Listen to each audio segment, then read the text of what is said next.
दोस्तों आज के इस वीडियो में हम लोग इन तरह के प्रश्नों को सॉल्व करना सीखेंगे। दोस्तों यहाँ पे आप ये जो प्रश्न देख रहे हैं ये जो 10वीं कक्षा का प्रश्न है। यदि आप 10वीं कक्षा में पढ़ते हैं या फिर उसमें जाने वाले हैं तो दोस्तों आप लोगों को यह ज़रूर देखना चाहिए, क्योंकि इस वीडियो में हम लोग यह चीज़ सीखेंगे कि दो बिंदु आपको दिया रहेगा तो उसका बीच की जो दूरी होता है वो कैसे ज्ञात किया जाता है। दोस्तों यह बहुत ही सिंपल टॉपिक है, आपको समझ में बहुत ही आसानी से और तुरंत समझ में आ जाएगा। लेकिन उसके लिए आपको दोस्तों इस वीडियो को अंत तक देखना पड़ेगा, क्योंकि जब तक आप किसी के भी वीडियो अंत तक नहीं देखिएगा तो आपको समझ में नहीं आएगा। ठीक है, तो आपसे रिक्वेस्ट है कि इस वीडियो को आप लोग अंत तक ज़रूर देखिए। तो दोस्तों देखिए, आपको प्रश्न इस तरह से भी दो बिंदु दे सकता है और जो है ना इस तरह से एक लकीर रहेगा, तो ए और बी या फिर पी क्यू कुछ भी आपको यहाँ पे रहेगा एक्स वाई जेड। ठीक है, और ये बिंदु एक यहाँ पे दिया रहेगा और एक बिंदु यहाँ पे दिया रहेगा, तो कहेगा इन दोनों बीच की दूरी क्या होगी वो निकालिए। तो दोस्तों देखिए, बिंदु ए है और यहाँ पे बी है, या फिर इस तरह से रहेगा, तो बिंदु ए या बी या पी क्यू कुछ भी रहे तो इसके बीच की दूरी का जो सूत्र होता है ए बी बराबर root under x2 minus x1 का whole square plus y2 minus y1 का होल स्क्वायर। ठीक है दोस्तों, ये इसका फॉर्मूला होता है। अगर आप इस फॉर्मूले को एक बार याद कर लेते हैं या फिर समझ लेते हैं तो समझ जाइए कि आपको इस तरह के प्रश्नों को सॉल्व करने में कभी भी प्रॉब्लम नहीं होगी। ठीक है, और मैं आपको बता भी दूंगा लास्ट में कि इस तरह के जो फॉर्मूला है इसको कैसे याद किया जाता है, तो आप लोग लास्ट तक ज़रूर देखिएगा। तो चलिए हम यहाँ पे क्वेश्चन को सॉल्व कर लेते हैं। पहले क्वेश्चन को सॉल्व हम कर लेते हैं। पहला क्वेश्चन क्या है, जो बिंदु दिया गया है यहाँ पे, ये देखिए बिंदु दिया गया है। पहला जो प्रश्न है 2 3 और 4 1। ठीक है, तो ए बी बराबर, इसमें अब हमको मान पुट करना है तो हम इसमें मान को पुट कर देंगे। अब देखिए मैं आपको समझाता हूँ कि इसमें x2 कौन है। ये जो आप देख रहे हैं कोई भी कोऑर्डिनेट रहता है, यहाँ पे आपको मैं समझा देता हूँ।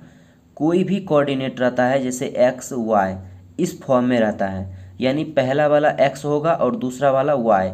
इसमें पहला वाला x दूसरा वाला y। ठीक है, लेकिन इसमें ये क्या है, अगर यहाँ पे अगर पहला x1 है तो यहाँ पे y1 हो जाएगा, इसमें x2 है तो यहाँ पे y2 हो जाएगा। ठीक है, समझ में आ गया आप लोगों को। अब देखिए, अब x2 माइनस x1। ठीक है, तो x2 इसमें कौन है, x2 है 4 माइनस x1 यहाँ पे 2, तो यहाँ पे हो जाएगा 4 माइनस 2 का होल स्क्वायर, फिर प्लस का साइन है।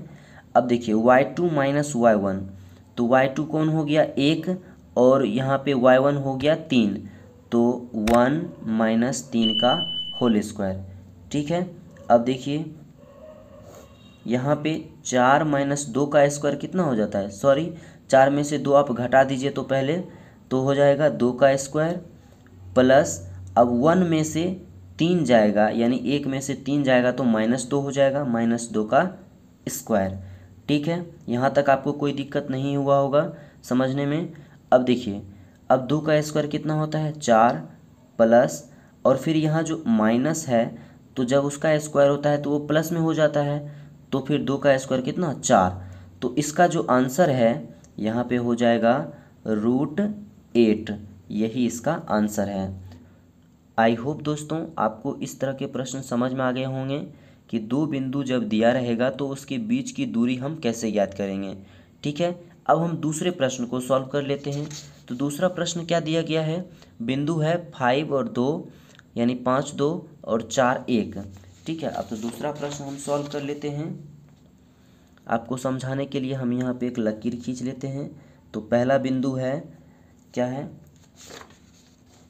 5 2 4 1। ठीक है, 5 2 4 1, 5 2 और 4 1। तो अब देखिए इसको कैसे सॉल्व करना है, तो ए बी बराबर रूट अंडर, तो दोस्तों आपको फार्मूला पता ही होगा, x2 माइनस x1 होता है, तो x2 क्या है 4 है और x1 कितना है 5, तो यहाँ पे 5 का स्क्वायर। ठीक है, फिर प्लस, अब देखिए y2 माइनस y1, तो y2 क्या है 1 है, तो 1 माइनस 2 का स्क्वायर। ठीक है, अब देखिए 4 में से 5 जाएगा तो कितना हो जाएगा, -1 का स्क्वायर, फिर प्लस 1 में से 2 जाएगा तो -1 का स्क्वायर। समझ में आ रहा है। अब यहाँ पे जब माइनस रहता है उसका स्क्वायर तो करेंगे तो प्लस में ही आ जाएगा, तो 1 का स्क्वायर 1 प्लस 1 का स्क्वायर 1, तो 1 और 1 कितना हो जाएगा, √2। ठीक है, यही इसका आंसर है। तो आई होप समझ में आ गया होगा कि दो बिंदुओं के बीच की दूरी हम लोग कैसे निकालते हैं और इस तरह के प्रश्नों को आप आसानी से सॉल्व कर पाएंगे। तो दोस्तों अगर आपको समझ में आ गया होगा तो प्लीज़ चैनल को सब्सक्राइब ज़रूर कर लीजिएगा और एक लाइक ज़रूर कर दीजिएगा। Thank you.